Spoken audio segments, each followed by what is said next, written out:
할렐루야. 네. 오늘도 우리를 만나기 원하시고 우리와 함께 동행하기 원하시는 하나님의 은혜가 우리의 삶 가운데 가득하기를 간절히 소원합니다. 아멘. 아마 1990년도 아마 그쯤 그 초반기였던 것 같아요. 제가 이제 대학생이 된 지 이제 몇 년이 좀 지났어요. 그리고 참 그때 사는 것이 녹록하지 않았는데 그럼에도 불구하고 제가 공부를 해야 되기 때문에 컴퓨터를 다 가졌어요. 그때 데스크탑 컴퓨터라고 하는데 당시에 컴퓨터가 엄청나게 비쌌어요. 비싼데 데스크탑 컴퓨터 탁그 가슴 벅찬 마음으로 컴퓨터를 가졌던 그런 기억이 납니다. 지금은 이 참 컴퓨터가 많이 흔해졌죠. 개인 한 사람당 하나를 갖고 있기도 해요. 근데 그때는 정말 집에 컴퓨터 한 대만 있어도 야, 참 대단하다라는 소리를 듣기도 했습니다. 지금은 컴퓨터가 워낙 사무용으로도 많이 쓰이지만 또 개인 놀이용으로도 많이 쓰이죠. 이 사람들이 컴퓨터를 사용하면서 그 컴퓨터 이전까지 얼마 전까지 막 했던 그 주고받던 이야기들을 이제 이메일로 서로 주고받기 시작을 하는 거예요. 과거에는 이제 편지로 주로 주고받았었죠. 근데 컴퓨터가 등장을 하고 인터넷이 발달하면서 이제 이메일로 그 소식들을 왔다 갔다 주고받는 그런 시대가 되어버렸습니다. 근데 그러다가 또 한참 지나서 이제 스마트폰이라는 것이 등장을 했어요. 이제는 이 손바닥 안에서 이 스마트폰이 얼마나 빠릅니까? 컴퓨터보다 더 빠르고 더 편리하고 더 정말 편리한 걸 누리는 그런 작은 세상이 손바닥 안에서 열렸습니다. 사람들이 이 스마트폰을 보면서 혁명이라고 이렇게 불렀어요. 스마트폰을 갖고 있는 사람들은 누구나 이 온라인이라고 하는 세상에 거부감 없이 누구나 접속할 수 있었습니다. 스마트폰이 대중화되면서 사라진 풍경이 있어요. 우리 몇 날 몇 시 언제 어디서 이렇게 딱 만나자라고 이렇게 약속하는 것도 물론 지금도 있지만 스마트폰이 등장하면서 그렇게 막 한날 한때를 정하고 약속하는 그런 약속하는 그 문화가 사라지기 시작을 했습니다. 혹시 번개라고 들어보셨어요? 번개 뭐냐면은 그렇지 이 우르르 꽝꽝 이렇게 하늘에서 치는 그 번개인데 여기서 말하는 번개는 그게 아니고 마치 번개처럼 순식간에 연락을 해서 순식간에 만나자라고 하는 하나의 문화예요, 문화. 번개 미팅 뭐 그렇게 하기도 하는데요. 즉흥적으로 전화나 문자, SNS를 통해서 그 만남을 갖자라고 하는데 수없이 많은 사람들이 여기에 동조를 하는 겁니다. 이게 하나의 문화예요. 스마트폰이 우리의 문화에 들어오면서 살아 생긴 문화입니다. 그냥 만날 수 있는 사람은 만나고 또 만나지 않는 사람도 서로 그 내용들을 다 공유할 수 있는 시대가 되었죠. 여기도 그렇지만 한국도 지하철에서 99.9%의 사람들이 지하철에 가면은 고개를 들지 않습니다. 다 이 작은 세상, 이 스마트폰의 세상에서 보고 있어요. 이걸 전문적인 용어로 유리 감옥이라 그래요. 유리 감옥. 고개를 들고 가는 사람들을 보지 못하죠. 굳이 눈을 바라보고 목소리를 높이고 그렇게 할 필요가 없습니다. 지금 이 손으로 몇 번의 터치만으로 이 커뮤니케이션, 대화가 가능한 시대가 된 거예요. 나의 뜻을 전달하기도 하고 또 대화도 이어나갈 수 있죠. 이런 세상이 올 줄 몰랐습니다. 처음에는 그 편리함이 너무나도 좋았죠. 시간도 아껴주는 것 같고요. 또 노력과 힘도 많이 절약해주는 것 같았습니다. 마음 졸이는 일도 많이 줄어드는 것 같았습니다. 그런데 이 시대가 말이죠. 참 많이 편리함을 주는 것 같은데 시간이 갈수록 한 가지 문제가 좀 생기기 시작을 했어요. 지금 도를 넘어서는 일들이 하나씩 둘씩 생기기 시작을 하는 겁니다. 편리함이 어느새 중독되어 버렸어요. 중독. 이 작은 세상이 마치 진짜인 것처럼 이렇게 생각하는 사람들이 생긴 거죠. 스마트폰을 벗어난 이 세상이 우리가 진짜 세상인데 이 세상을 거부하는 거예요. 오직 온라인 안에서만 나의 진짜 삶을 살아간다라고 착각하는 사람들이 한두 명씩 늘어나기 시작을 한 겁니다. 이게 중독입니다. 스마트폰을 하지 않으면 너무나도 불안한 거예요. 불안한 거예요. 이 삶이 무너지는 것 같아 보이는 거죠. 니콜라스 카라고 하는 분이 유리감옥이라고 하는 책에서 이런 말을 했습니다.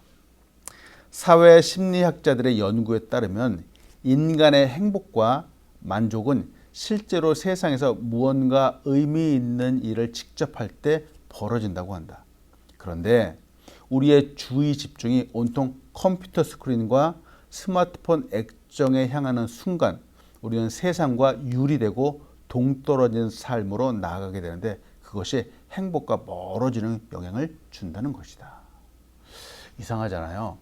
편리하고 정말 좋을 것 같은데 그래서 스마트폰을 바라보고 컴퓨터를 바라보는데 사실은 그것이 인간의 행복과 멀어지게 된다는 거예요. 멀어지게 된다는 거예요. 그래서 우리는 이 시대를 살아가면서 진짜 우리를 행복하게 만드는 것이 무엇인가 생각해 보아야 되겠습니다. 중독 때문에 나타난 또 하나의 현상이 있는데 그거는 실제로 실질적인 대화의 부족이에요. 대화의 부족. 행복의 상실이죠. 손가락으로는 너무나도 좋은 것 같은데 실제로는 이 손가락으로 막 문자는 보내기 좋은데 실제로 만나면은 우리의 입으로 어떻게 이야기를 하는 게 좋은가 이거를 잘 모르는 거예요, 사람들이. 직접 만나기를 피하는 사람들이 주로 하는 말이 있습니다. 아우 바빠 죽겠는데 카톡으로 얘기해 이렇게 얘기하는 거예요. 또 할 말 있어? 그럼 이따 메시지로 보내 이렇게 또 얘기하는 거예요. 필요한 것 있나요? 그러면 또 이메일로 남겨주세요 이렇게 얘기하는 것이 너무나도 일상적인 그런 삶이 되어버렸죠. 직접 만나서 대화, 커뮤니케이션 하는 것이 좀 힘들어지는 그런 시대가 되었습니다. 더군다나 요사이 이제 그 코로나로 인해서 만날 수 없는 상황이 더욱 이제 가속화되었죠. 더구나 미팅을 줌으로 하기도 하고요. 또 온라인으로 하고 예배도 온라인으로 드리기도 합니다. 물론 온라인하거나 이런 것들은 하고자 하는 목적을 이룬다라고 하는 것에는 너무나도 좋죠. 너무나도 좋죠. 의미 긍정적이지만 이 온라인상에서의 이 모임이나 또 주고받는 관계에서는 여기서 한 가지는 우리의 감정, 이 심리적인 상태, 사람들의 그 마음을 알 수가 없다라고 하는 거예요. 알 수가 없다는 거예요. 더군다나 이 상태에서도 큰 상처를 줄 수 있고요. 가장 큰 문제는 나의 생각, 나의 감정을 표현할 수도 없을 뿐만 아니라 다른 사람들이 알아줄 수도 없다는 거예요. 그렇기 때문에 생기는 것이 바로 참을성이 없어지는 겁니다. 인내심이 없어지는 겁니다. 만남은 기다림이죠. 누군가를 기다리기도 하고 또 그 시간을 기대하는 것처럼 만남은 기다림 가운데 이루어지기도 합니다. 근데 온라인으로 하니까 언제든지 원하기만 하면 순간적으로 접속해서 볼 수 있는 거예요. 그래서일까요? 요사이는 참 참을성이 없는 세대가 되어버렸다라고 말하는 것 같기도 합니다. 왜 그럴까? 왜 참을성이 우리 사람들 가운데 참을성이 점점 사라지는 것일까? 관계가 부족하기 때문에 그래요. 관계가. 나의 생각, 나의 마음을 말할 때는 일방적으로 말한다라고 표현하지만 이 상대방의 말, 상대방의 생각, 그 마음을 알아주는 데는 내가 시간을 보내려고 하지 않는 거예요. 시간을 쓰려고 하지 않는 거예요. 상대방의 말을 들어주고 있지 못하겠다라는 거죠. 그래서 참을성이 없는 시대가 되어버렸다는 겁니다. 사람들이 관계를 잘 못합니다. 관계를 잘 하지 못하니 자기의 생각을 표현하는 데도 서투르고요. 또 서투르게 표현을 하다 보니까 금방 흥분하는 거예요. 뜻하는 말을 잘 표현하기도 해야 되는데 뜻하는 말을 또 잘 들어주기도 해야 되는데 이게 잘 안 되니까 정말 쉽게 흥분을 하고 서로 싸움으로 나아가기도 합니다. 내 뜻과 생각을 간철시킨다고 하죠. 상대방은 무조건 나를 이해해야 된다고 이렇게 오해하기도 하죠. 나는 상대방을 이해하지 못하지만 그런 내 뜻은 상대방이 무조건 알아줘야 된다고 안하무인격으로 나오는 경우들도 있습니다. 보니까 욥의 친구들이 그런 것 같아요. 욥의 친구들이. 욥이 친구들이 와서 도와주고 위로해 준다고 했는데 시간이 지나면서 보니까 욥의 친구들이 욥에게 하는 행동들 보니까 정말 참을성이 없는 세대와 같이 자기의 생각만을 관철시키는 사람들과 같이 그런 모습들을 보게 되더라는 겁니다. 오늘 욥기서 15장 1절로 3절에 이렇게 말합니다. 대만 사람 엘리바스가 대답하여 이르되 지혜로운 자가 어찌 헛된 지식으로 대답하겠느냐? 어찌 동풍을 그의 복부에 채우겠느냐? 어찌 도움이 되지 아니하는 이야기 무익한 말로 변론하겠느냐? 그동안 욥의 친구들이 모두 한 차례씩 욥과 대화를 했습니다. 근데 이는 그냥 대화라고 하기에는 좀 어폐가 있죠. 논쟁을 했다라고 해야 되겠습니다. 근데 이 논쟁이라고 하기에도 이 친구들이 욥의 말을 전혀 귀담아 들어주지 않았어요. 모두 색 안경을 쓰고 그런 상태에서 보았습니다. 이제 앞에 이 4장부터 7장까지 욥과 가장 먼저 이야기했던 엘리바스가 이제 두 번째 이야기를 오늘 이 15장에서부터 시작을 합니다. 그런데 그는 그동안의 자신의 생각과 다른 친구들이 욥과 이 대화하는 모습을 가만히 옆에서 지켜보았죠. 그리고 나서 세상에 이 엘리바스가 더 마음이 단단해졌어요. 더욱 적대적인 감정을 갖게 되었다라고 하는 거예요. 이번에 대화에서 더욱 강력하게 욥을 몰아붙이고자 합니다. 2절에서 그러잖아요. 지혜로운 자가 어찌 헛된 지식으로 대답하겠는가. 이 말은 과거에 욥이 한 말을 마음속에 품고 염두에 두고 하는 말이에요. 욥이 앞에 12장 3절에서 이렇게 얘기를 했어요. 나도 너희같이 생각이 있어 너희만 못하지 아니하니 그 같은 일을 누가 알지 못하겠느냐 이렇게 말했습니다. 여기에서 욥이 자신의 생각을 피력하면서 자신을 책망하는 친구들을 향해서 한 말입니다. 근데 이 말을 엘리바스가 다 기억하고 있다 꼭 집어서 이야기를 하는 거예요. 또 15장 2절에서 어찌 동풍을 마음의 그 복부에 채우겠느냐 이렇게 이야기를 합니다. 여기서 동풍이라고 하는 이 단어는 시리아 지방 혹은 북아라비아 지방에서 시작하여서 이 팔레스타인 지방으로 이렇게 불어오는 바람입니다. 근데 이 바람의 특징이 있습니다. 이 바람이 뜨겁습니다. 열풍입니다. 이 뜨거운 바람이 열풍이 이렇게 불어오는데 이 뜨거운 바람이 불 때 가장 큰 피해를 보는 것이 바로 농작물이에요. 봄철에 불 때 농작물에 아주 큰 피해를 줍니다. 엘리바스는 이 동풍을 욥의 복부, 그 품에 채웠다라고 이렇게 표현을 하는 거예요. 이는 헛되고 해로운 것을 너의 그 품 안에 간직하고 있구나 이런 표현입니다. 즉 너의 그 해로운 것을 품고 내세우는 논리가 헛되고 무익하다라고 하는 비난의 말입니다. 마찬가지로 3절에서도 너의 그 지혜롭다고 하는 말들이 다 도움도 안 되고 무익하고 헛되다라고 표현을 하죠. 여기서 생각을 해봅니다. 욥이 하는 말이 정말 이 지혜로운 자가 마치 헛된 말로 하는 그런 말들이었을까 한번 생각을 해보는 거죠. 고난 속에서 몸부림치고 울부짖는 이 친구의 마음을 몰라주는 이 친구들이 더 나쁜 사람들이 아닐까라는 생각도 한번 해보게 되죠. 도리어 엘리바스의 이 말이 도리어 나는 욥 너보다 참 지혜로운 사람이야. 그렇기 때문에 내 인생을 봐. 내 인생에는 너처럼 고난도 없고 너를 지금 내가 책망할 수 있는 거야. 또 내가 하나님과도 이렇게 하나님에 대해서도 이렇게 이야기할 수 있지 않겠어? 그러니까 보니까 내가 너보다 지혜로워. 이렇게 말하는 것 같아 보인다는 거죠. 친구들의 눈에는 지금 욥이 자기의 지혜로 막 그 자기를 대변하는 것처럼 이렇게 보았는데 말이죠. 사실은 조금 더 깊이 들어가 보면은 욥을 책망하면서 나는 너보다 지혜로워라고 자기 자신을 드러내는 것이 혹시 엘리바스인 것처럼 보입니다. 성경은 지혜에 대해서 강조하죠. 지혜가 금이나 은보다 훨씬 낫다. 지혜를 얻는 것이 최고의 축복이다라고 성경 곳곳에서 이야기를 합니다. 그런데 우리 한 가지 주의해야 되는 것은 이렇게 지혜를 추구하는 것과 나는 지혜롭다라고 말하는 것은 전혀 다른 이야기라는 거예요. 스스로 지혜롭다라고 하는 것은 교만입니다. 교만입니다. 성경은 이렇게 자기 스스로 지혜 있다 하는 사람을 별로 좋아하지 않습니다. 이사야서 5장 21절은 이렇게 말하죠.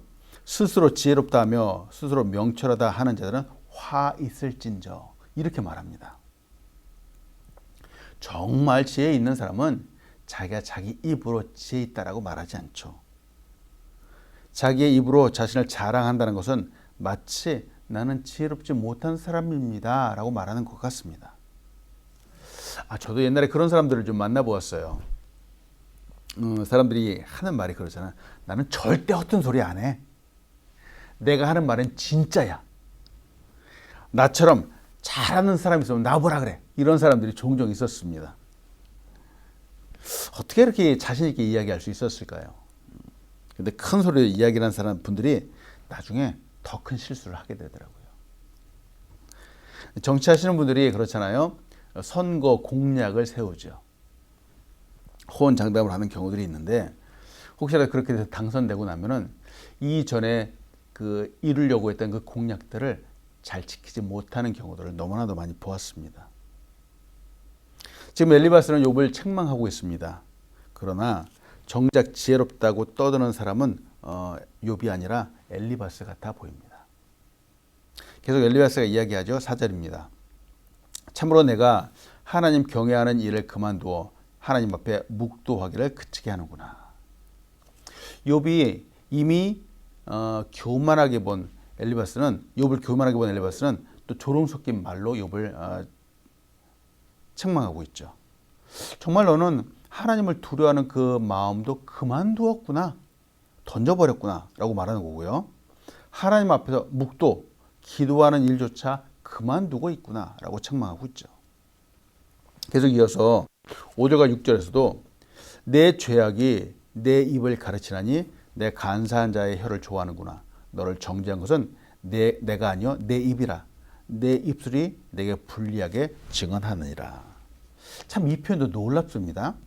아니 어떻게 말을 해도 이렇게 참 뭐랄까 베베 꼬는 말만 이렇게 골라서 할 수 있을까? 참 대단하기도 하죠.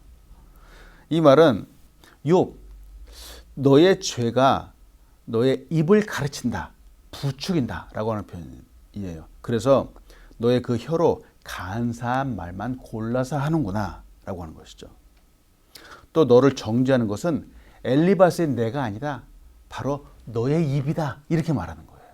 참 너의 입이 너 자신을 불리하게 증언하고 있다라고 책망하고 있습니다.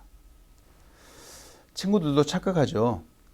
자기들은 좋은 권면만 해주고 있다라고 지금 말하고 있습니다. 그런데 욥이 그 좋은 권면을 거부하고 자기가 자기 스스로를 변호하기 급급하고 있다, 이렇게 보고 있습니다. 그러니까 욥이 그렇게 급급한 그 표현을, 그 모습들을 보니까 마치 그 모습 자체가 정말 죄인처럼 보인다는 거예요. 우리도 생각합니다. 우리도 삶을 살아가다 보니까 뜻하지 않게 정말 불리한 상황을 맞이하게 되죠. 맞닥뜨릴 때가 있습니다. 억울한데 심지어 누명까지 쓰게 되는 경우들도 종종 있기도 하죠. 그런데 어떤 상황에도 당황하지 말고 또 흥분하지 말아야 되겠습니다. 지금 욥이 그렇잖아요. 자신을 알아주지 않는 친구들 앞에서, 하나님 앞에서 제발 나를 좀 도와달라고 흥분하고 있는 거예요. 나는 죄가 없다고 막 이렇게 피력하고 있는데 이 흥분하고 말하고 있죠. 그래서 욥은 지금 자신의 바른 판단력을 상실했다라고 볼 수 있습니다. 정말 자기가 자기 자신을 변호하기에 급급한 거죠. 그 모습을 보면서 의인이라면은 이렇게 행동할 수 없다라고 친구들은 오히려 오해하고 곡해서 욥의 모습을 보고 있는 겁니다. 그래서 어려울 때일수록 우리의 마음을 다시 한번 다잡는 것이 중요합니다. 어려울 때일수록 기도하면서 하나님 앞에 우리의 이 해결할 수 없는 짐들을 다 맡기고 하늘로부터 임하는 평안을 얻는 것이 정말 중요합니다. 흥분해 있는 욥을 보면서 도리어 친구들은 그를 비방하더라는 거예요. 이 흥분해 있고 안타까워하는 욥을 보면서 오히려 욥을 다는 거예요. 친구를 책망하고 아주 죄를 지어도 완벽하게 죄를 지은 사람처럼 아주 그렇게 매도하는 그런 모습들을 보게 됩니다. 자, 그러니까 흥분하면 나만 손해입니다. 나만 손해예요. 엘리바스는 계속하여 욥을 몰아붙이죠. 7절과 10절입니다. 내가 제일 먼저 난 사람이냐? 산들이 있기 전에 내가 출생하였느냐? 하나님의 오묘하심을 내가 들었느냐? 지혜를 홀로 가졌느냐? 내가 아는 것을 우리가 알지 못하는 것이 무엇이냐? 내가 깨달은 것을 우리가 소유하지 못한 것이 무엇이냐? 우리 중에는 머리가 흰 사람도 있고 연로한 사람도 있고 내 아버지보다 나이가 많은 사람도 있느니라. 근데 이 부분은 좀 해석하기가 좀 난해한 구절이기도 해요. 이는 정말로 그런 게 아니라 태초 때에 아담과 함께 난 사람이냐? 이렇게 또 질문하는 거예요. 근데 그렇진 않겠죠. 조롱하는 말이죠. 산들이 있기 전에 너는 나지도 않았고 태초 때 하나님의 오묘하심을 들어보지도 못했을 것이다. 너만 지혜를 가진 사람이냐? 아니다. 내가 아는 것을 우리도 잘 알고 있다. 내가 깨달은 것은 우리도 이미 갖고 있다라고 말하는 거죠. 근데 이 엘리바스가 이렇게 말하는 이유는 이들 중에서 친구들 중에서 오래 살고 인생을 경험한 사람이 더 있기 때문에 그렇다는 거예요. 심지어 너의 아버지보다 나이가 많다라고 표현을 하는데요. 엘리바스는 친구들 중에서 가장 연장자인 것처럼 보입니다.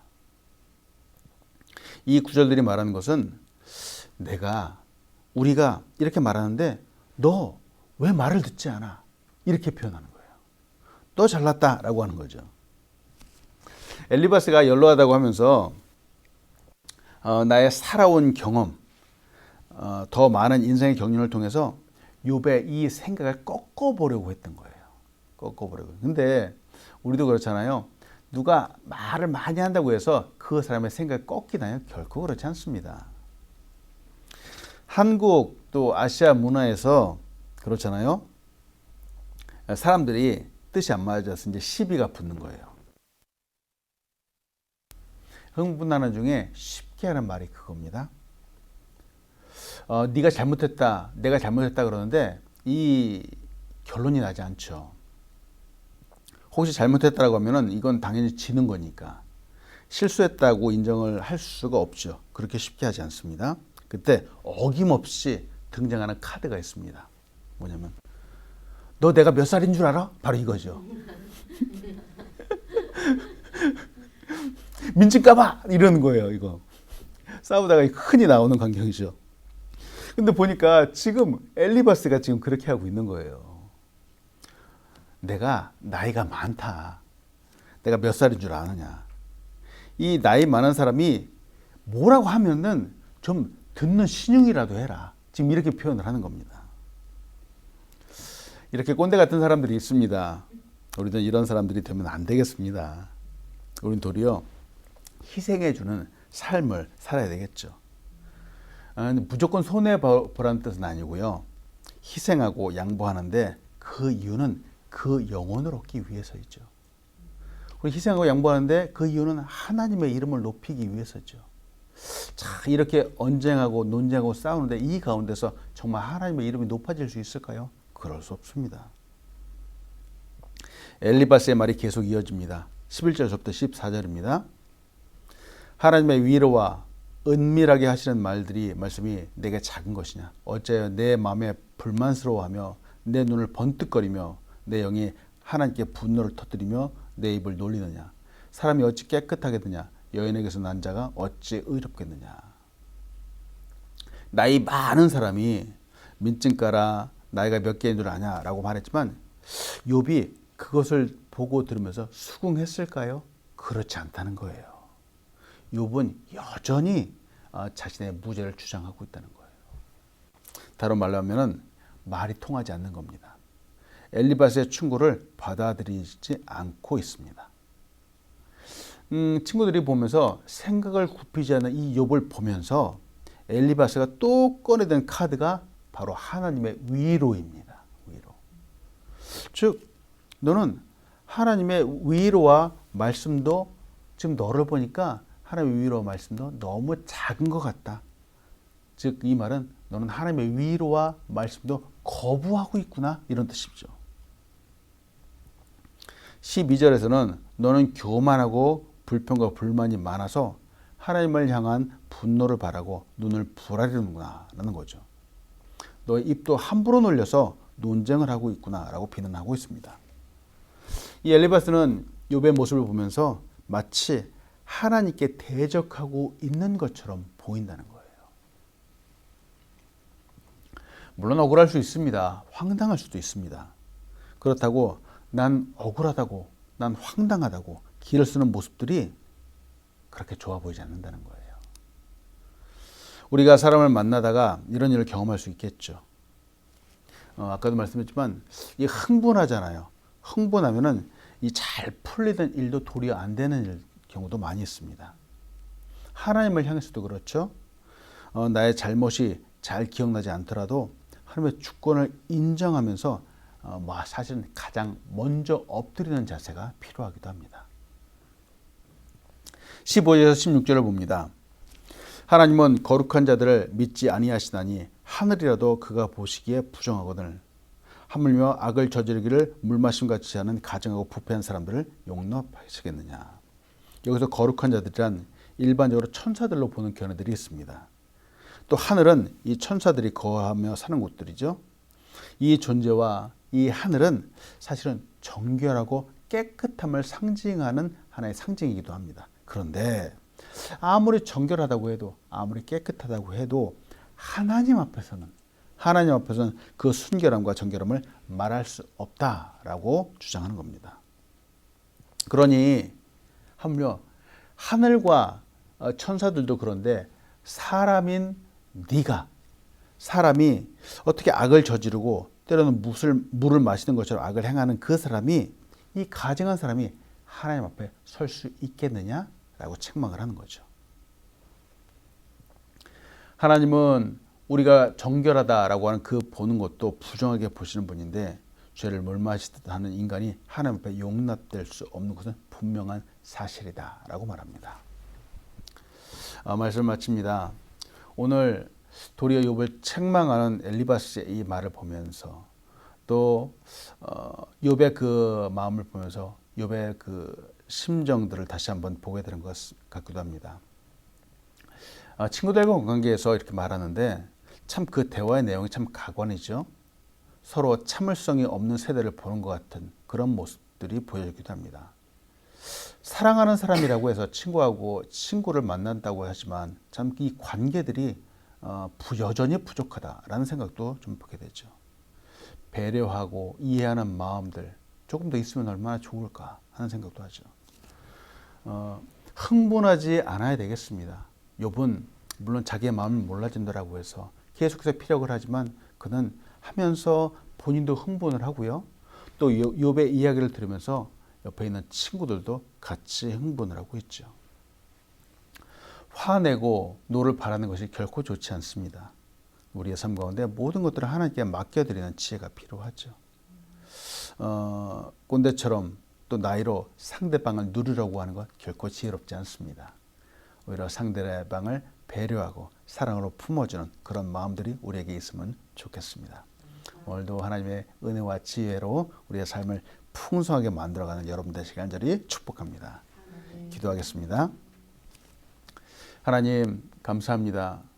오늘도 친구들과의 관계를 보면서 우리의 삶을 다시 한번 돌아보게 됩니다. 하나님, 우리의 삶이 정말 사랑이 가득한 삶이 되게 인도하여 주시고 지혜롭게 행하는 삶이 될 수 있도록 축복하여 주시옵소서.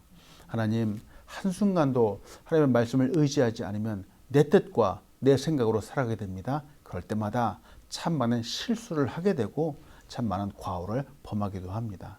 하나님이여, 우리를 불쌍히 여겨 주시어서 우리에게 지혜 명철 더하여 주시어서 긍휼의 마음을 더하여 주시어서 이 세대 가운데 하나님 정말 지혜롭게 살아갈 수 있도록 축복하여 주시옵소서.